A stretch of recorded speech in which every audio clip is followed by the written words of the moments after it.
بسم اللہ الرحمن الرحیم۔ کیا آپ بیمار ہیں اور بیمار کی نماز کا طریقہ سیکھنے کی تلاش میں ہے تو آپ بالکل صحیح جگہ پر آئے ہیں۔ یہاں پر آپ کو لیٹ کر نماز کیسے پڑھے، کرسی پر نماز کیسے پڑھے، سب کچھ سکھایا جائے گا۔ اسلام میں کسی بھی چیز کے لیے سختی نہیں ہے، لیکن نماز ایک واحد ایسا عمل ہے جس کو پڑھنا ہر بالغ مرد اور عورت پر فرض ہے، چاہے آپ بیمار ہی کیوں نہ ہو، آپ کو پڑھنا ہی ہے۔ بیماری کی مختلف قسمیں ہوتی ہے، مثلاً کسی شخص کو کھڑے ہو کر نماز پڑھنے میں پریشانی ہوتی ہے تو اسے چاہیے کہ وہ بیٹھ کر پڑھے۔ اسی طرح کسی شخص کو بیٹھ کر پڑھنے میں دقت ہوتی ہے تو وہ شخص کو چاہیے کہ کرسی پر بیٹھ کر پڑھے یا بستر پر لیٹ کر پڑھے، لیکن آپ کو پڑھنا ہوگا۔ اسی طرح کوئی شخص کھڑا نہ ہو سکتا ہے، نہ بیٹھ سکتا ہے، نہ کرسی پر بیٹھ سکتا ہے تو اسے چاہیے کہ صرف زبان کی حرکت سے پڑھے۔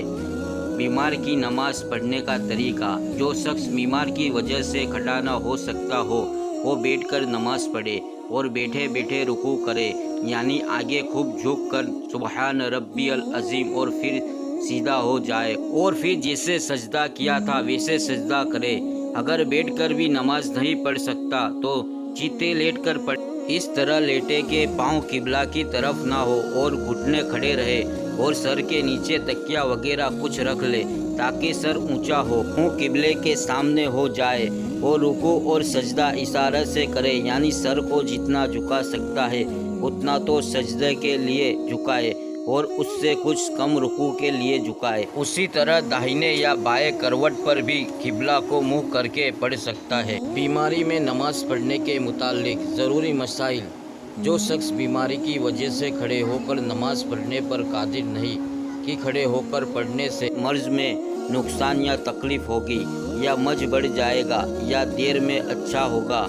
چکر آتا ہے، یا کھڑے ہو کر پڑھنے سے پیشاب کا قطرہ آئے گا، یا بہت تیز درد ناقابل برداشت ہو جائے گا، تو ان سب صورتوں میں بیٹھ کر رکوع و سجود کے ساتھ نماز پڑھے۔ اگر اپنے آپ بیٹھ بھی نہیں سکتا لیکن کوئی دوسرا شخص وہاں ہے کہ بٹھا دے تو بیٹھ کر پڑھنا ضروری ہے، اور اگر بیٹھا نہیں رہ سکتا تو تکیہ یا دیوار کا کسی شخص پر ٹیک لگا کر پڑھے۔ یہ بھی نہ ہو سکے تو لیٹ کر پڑھے، اور بیٹھ کر پڑھنا ممکن ہو تو لیٹ کر نماز نہیں ہوگی۔ بیٹھ کر پڑھنے میں کسی خاص طور پر بیٹھنا ضروری نہیں، بلکہ مریض پر جس طرح آسانی ہو اس طرح بیٹھے۔ اگر آسانی ہو تو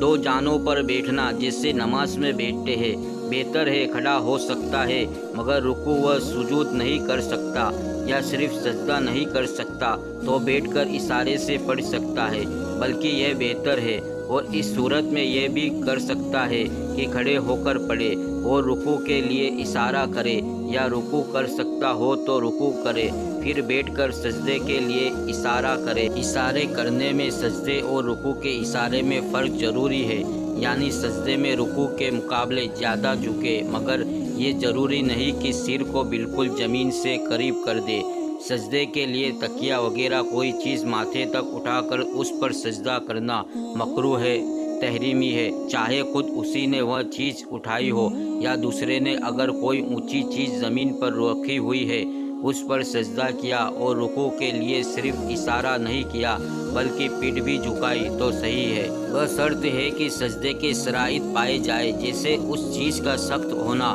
جس پر سجدہ کیا، اس طرح پیشانی دب گئی ہو کہ پھر دبانے سے نہ دبے،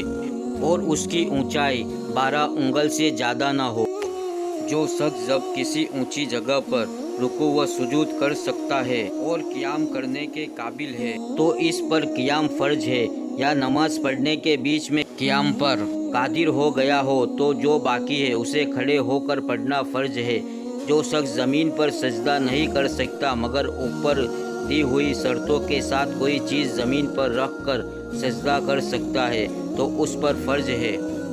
کہ اسی طرح سجدہ کرے۔ اشارہ جائز نہیں اگر وہ چیز جس پر سجدہ کیا گیا ہے ایسی نہیں کہ سجدے کی شرطیں پوری ہو سکے